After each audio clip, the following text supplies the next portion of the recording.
Are you feeling like time seems to be like slipping through your fingers faster than sand at the beach? Maybe you're feeling like, why am I constantly out of time? I'm going to talk about that and what's really stealing your hours and minutes. And today I'm talking about constantly out of time. What's really stealing your hours? Have you ever felt like even though you're super productive, you never feel caught up? Oh, I've totally been there. And I'm going to go through that today, but it can feel like the treadmill effect, like you're running faster, but you're always staying in the same place. You don't ever get ahead.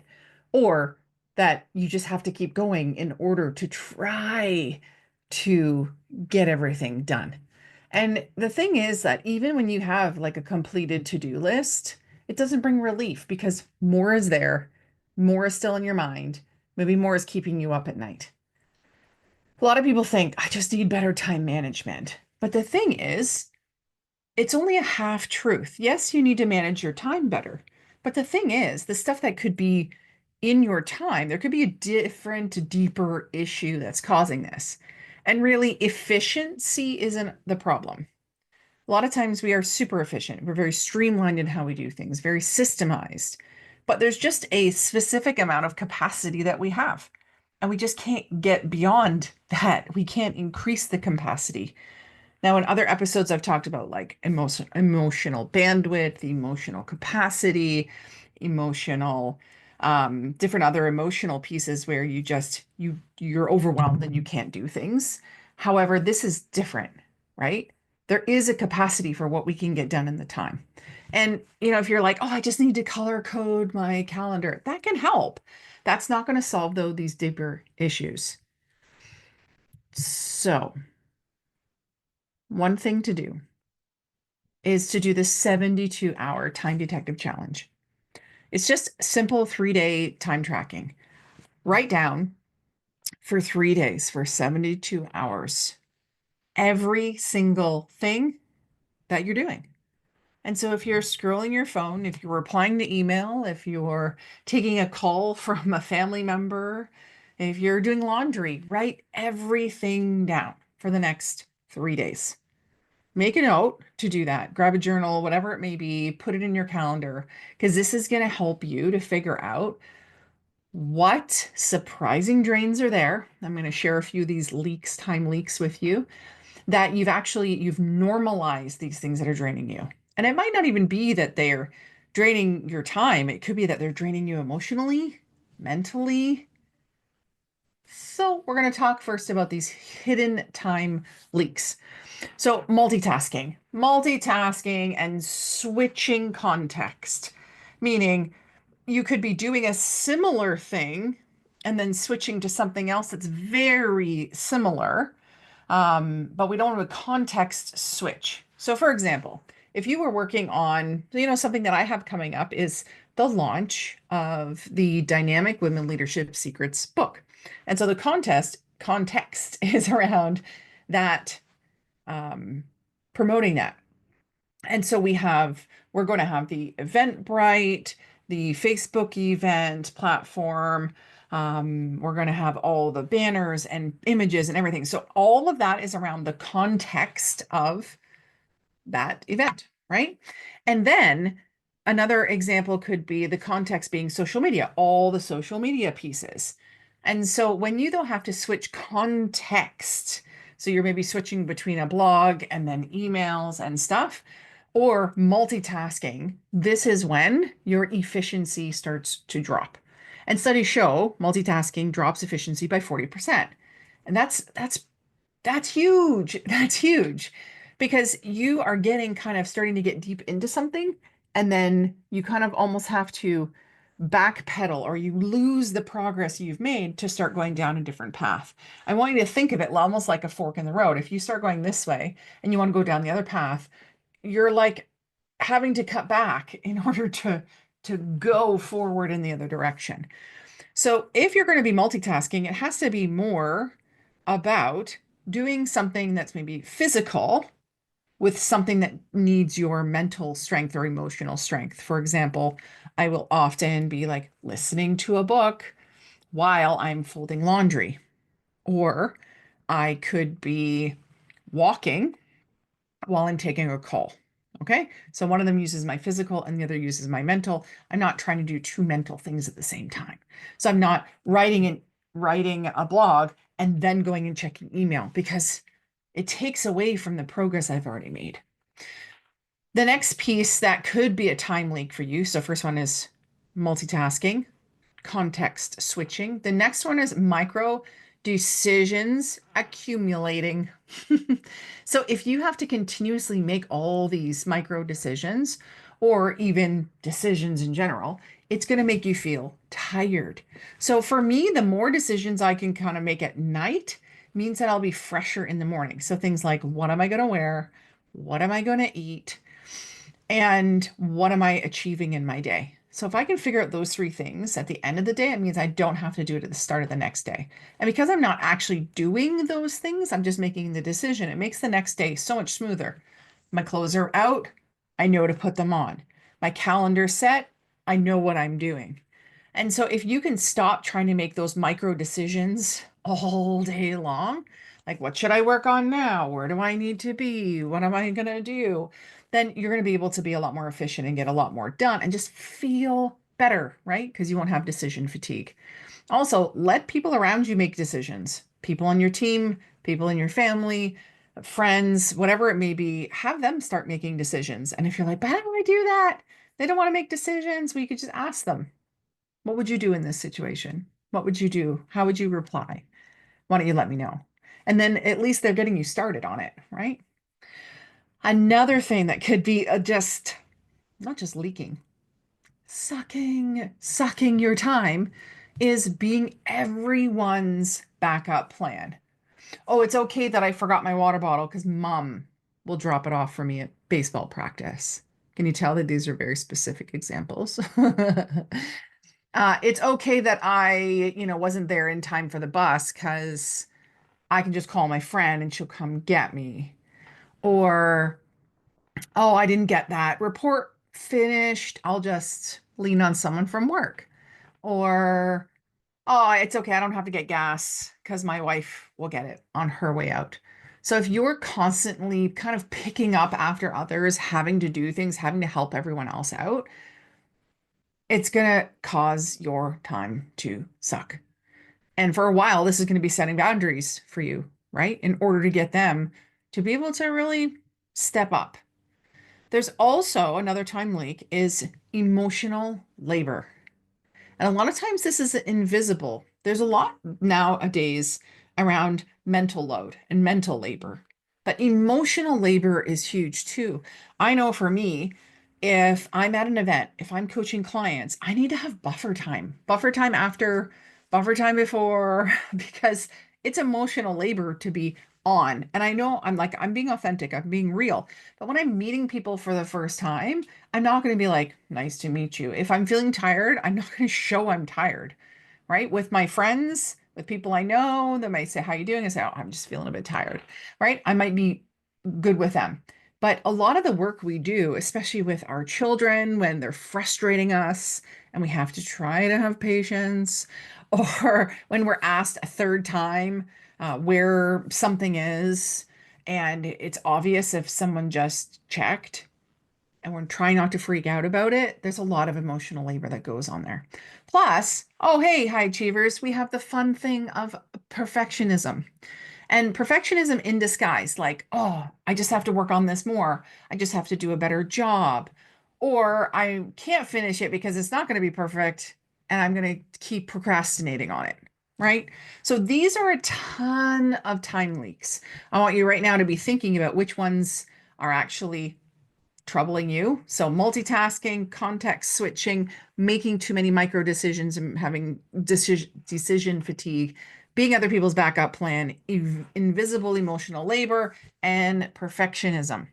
So it's not that you need 30 hours a day. Yeah, that maybe be nice, but we don't need it. You don't need it.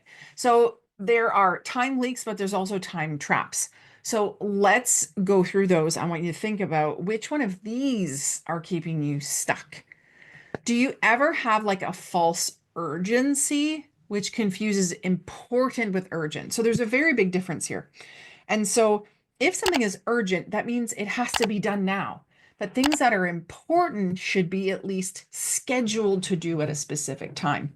But when we think everything is urgent, and you'll probably find those people in your life that don't have much going on will constantly think their stuff is urgent. I can remember someone reaching out to me, asked me to speak at their event, whatever it may be.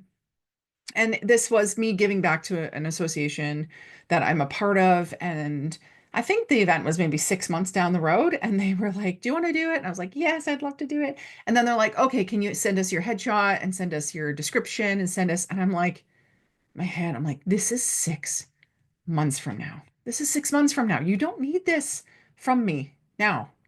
So that for them, they've created it to be urgent. They wanted it done quickly. They wanted it off of their plate. But really, it was just an important task. And at that time, I had two deadlines. And so I just had to say to them, "Hey, I totally get that it's important that you have those things. I'm just working on two deadlines right now. I will get to those as soon as possible." So giving a little bit of, I had to give a little context for them and also let them know.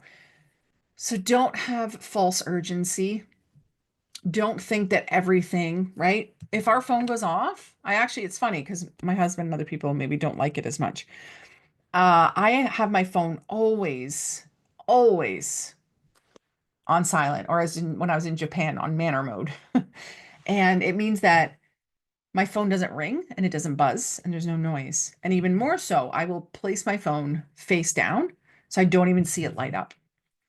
If I'm just working away and it doesn't matter, or I'm expecting a call or something, I'll have it face up, but I have it face down.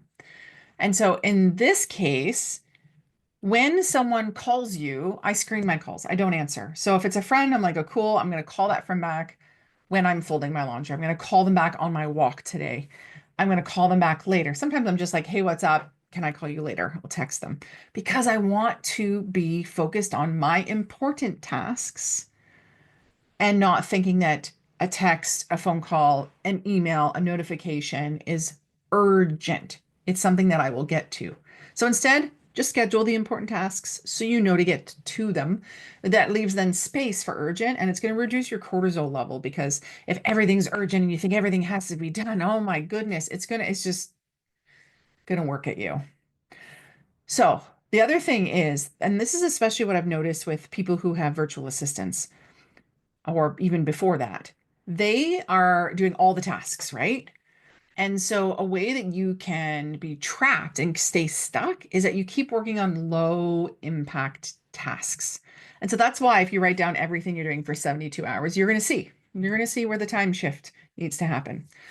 So stop working on low impact tasks. Instead, you got to work on high impact, high quality, high income producing tasks. Next is indecisiveness. So I said before, you can get decision fatigue. But if you are indecisive, this can totally consume your time, more time than if you just made the decision, and make you even more decision fatigued, right? So try to go with a place of, this is like, for sure, I want this. This is like a hell yeah. Or if it's not, maybe you need to postpone the decision, put on a timer, make it happen. Also, if you are busy, that does not mean you are valuable as a person. You are already valuable as a person. That kind of like, if I'm busy, I'm valuable, I'm worthy, I'm enough.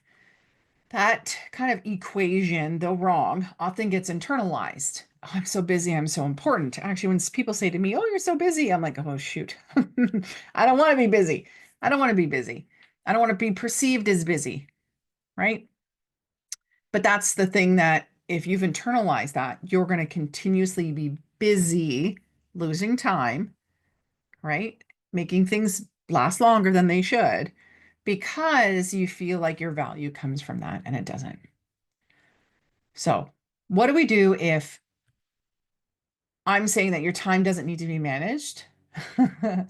Key thing is your boundaries do, right? There's some deeper issues underlying. And a lot of times you have extended your boundaries. You have not spoken to or set your boundaries with other people. So once you go through that 72-hour writing down everything you did, you're going to be able to start setting boundaries with people, setting boundaries with your day and your time, setting boundaries with what you will say yes and no to. And you'll start to reclaim your priorities. These are the priorities. I just kind of got checked the other day myself because I was thinking, what am I putting ahead of these things that I want to do for my mental and physical health? Oh, I'm putting TV in front. I'm putting scrolling in front. I'm putting just like messing around, doing other things, not focusing in front of my priorities. So be just so ruthless with your no.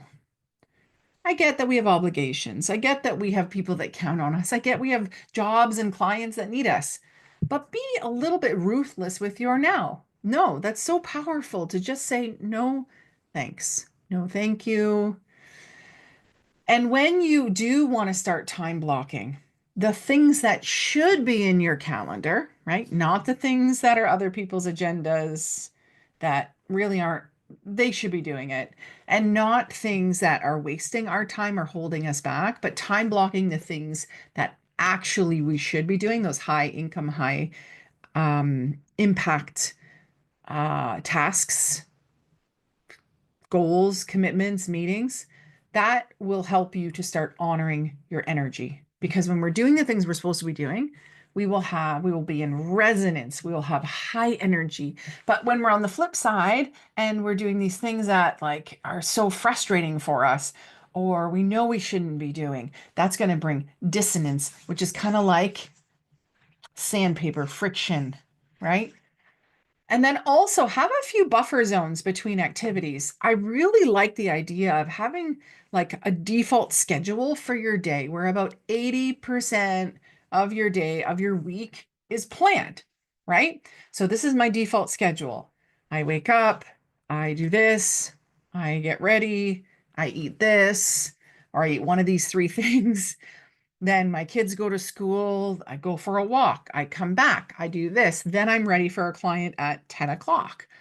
Then I eat at 1 or whatever it may be, that you kind of know what's happening through your day, but you've got buffer zones in there between activities that help you to take care of the true urgent tasks. Maybe add in something that's important that needs to get done, but it gives you that time, actual time to get other things done while honoring yourself. Also, when you go through that activity of the 72 hours and writing everything down, identify and tackle your top 3 time thieves, right? Was it multitasking? Was it one of the others? Start looking at, I have to stop doing these things. And gift yourself once a week a no meeting day. You're not going to meet anyone. You're not going to coach anyone. You're not going to do anything that causes you to have to be on camera. You're just going to focus on getting things done. It's probably a really good idea rather than having to context shift, task shift, multitask through things. Even if you think of, it's not even multitasking, it's just moving from one task to another, but in your day, it would be multitasking. So what's your biggest time bandit? Share. Maybe I'll give you some personalized strategies or reach out and let's come out with like a true game plan for you. If you haven't yet, hit subscribe, share with a friend, and until next time, stay dynamic. Bye.